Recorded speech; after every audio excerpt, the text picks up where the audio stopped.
economy, it looked like it wasn't doing so hot. And I'm happy to say that it's doing great now, thanks to this great new stimulus package, and everyone should invest lots and lots of money into China. That's what I'm hearing.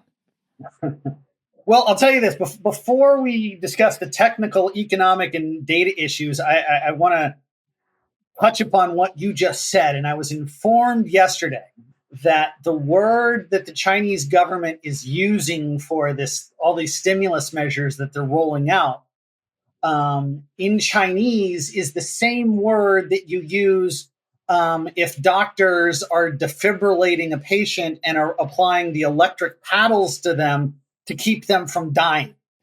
Okay. Uh-huh.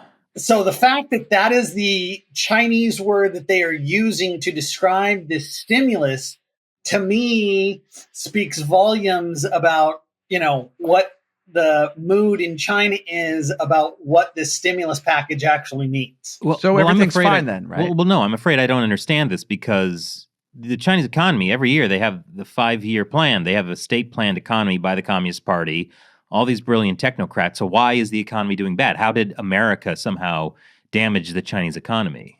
Why is this America's fault? Well, rule number one is it's always America's fault. Yes. Okay? Yes. I mean, we create hurricanes, so clearly we're able to impact, the Chinese economy to such a degree that we can bring it to its knees. Yes. So that's rule number one. But I think the reality is that everybody has known for, some time now, probably, at least 2 years post-COVID, that the Chinese economy is very, very weak. And the stories that you're hearing from business for a couple of years, all the way through to the stories that you're hearing from Chinese, trying to sell apartments or homes, things like that, just are not matching the propaganda that we're hearing about, continuous 5% growth from now until eternity, and we will squash those capitalist pig dogs. Yes. Well, this is a question I have before we get into some of the details of the stimulus package. We know we've been covering this for a long time, that China's economy was essentially fueled by debt. Definitely the housing crisis was when that debt bubble kind of hit a bit, when it burst, basically. But was this inevitable? Did the zero COVID lockdown accelerate what was happening? I'm just curious about what that zero COVID lockdown did to the Chinese economy. If what's happening now was inevitable, or it's because of the COVID, or it just happened sooner because of it. So tell you what, to answer that question, let me go back even a little bit further to kind of set the stage as to how we ended up here and the role COVID played. First time I went to China was 2006. This was 2 years before the Olympics in Beijing. And I just remember the first day walking out from where I was living at the time in Beijing, on the north side of Beijing. And it was literally, as far as the eye could see in every direction, there were these skyscraper construction cranes. And my wife was actually working as an architect in the construction industry in China for a while. And she was telling me that these things typically cost about $100,000 a day to run. And if you were to stand on a street corner and in every direction, as far as you could see, there were nothing but construction cranes building. And then in 2008, when the global financial crisis hit, China unleashed the mother of stimulus packages. To give you an idea, at the time, in America, we consider it a significant stimulus package if it's, say, 2% of GDP. China's official stimulus package was 10% of GDP. Wow. And not only was it 10% of GDP, how they structured it basically is they gave this money to SOEs and local governments and said, consider this the equity portion of whatever projects you're going to do, and then take it to the banks and leverage it 3-4 times over. Okay. So the end result is that this stimulus package post global financial crisis ended up being closer to 35, 40, 50% of GDP. Okay. There were months in 2009, 2010, 11 where literally new bank lending was tripling year over year. Okay. Not tripling from like 2000, like new loans tripled from 12 months before. Okay. So when you talk about like it wasn't like a spigot of money got turned on. It was like a fire hose of money got turned on. Okay. And so for the next couple of years, even if it didn't continue, even if new loans didn't continue to triple, you saw total bank loans and new loans, grow 20% annually type of situation. Okay.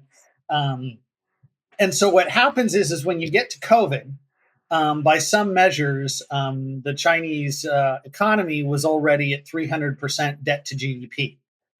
You had the Chinese household was above 100% of debt to income. Depending on the measure, the Chinese household by itself was already one of the most indebted households in the entire world. Chinese corporates, were some of the most indebted corporates relative to a variety of measures. So when you say, well, how did COVID impact that? Basically, COVID it was kind of like feeding a morbidly obese guy who's about to go in for a quadruple bypass, and they gave him a double cheeseburger. Okay. Not a great thing. So it's just putting more stress on that heart, running incredibly higher risks. So the point you're at now is that a lot of this stimulus, and one of the reasons I say this isn't a stimulus, a lot of the money that we're seeing being announced is actually going to what I would describe more as patching problems rather than trying to stimulate the economy. So what you're saying is when America created COVID in the lab at Fort Detrick, it really did a number on China. Fort Detrick probably played the biggest weapon on China by shutting down their companies, for sure. Incredible. So, I mean, pretty much everyone but you is saying, oh, this is a stimulus package. Well, I guess they were a week ago. Some other things have happened since then. But what are you saying about how is this just patching things up? Because that seems like a very short-sighted goal of the CCP. Like that won't actually help them very much. So I think most of the announcements that we've seen so far, I think are different categories. So the first category, I would classify it as things they've already been doing, okay, for the past couple of years, okay? One of the things they did is, because it's China and it's a state-owned economy, they've mandated that banks lower mortgage rates. Interest rates have come down, and China has just announced banks lower all your mortgage rates, okay? In America, if you buy a home and interest rates come down, you can go back to the bank and refinance, but the bank doesn't just come to you and say, hey, we're going to lower your interest rates because we're nice guys. Okay. In China, the government said, banks, cut the interest rates on mortgages. Okay. So that's something that they're doing now. But this is also something they did last year. And we saw basically no impact. Okay. On consumer spending, on a variety of metrics, we saw no impact. Well, they're doing the same again this year. There's other elements in what I would more broadly categorize as monetary than fiscal. They're doing things to try and lower the debt burden and encourage companies to take out new loans by lowering interest rates, loosening credit standards, things like that.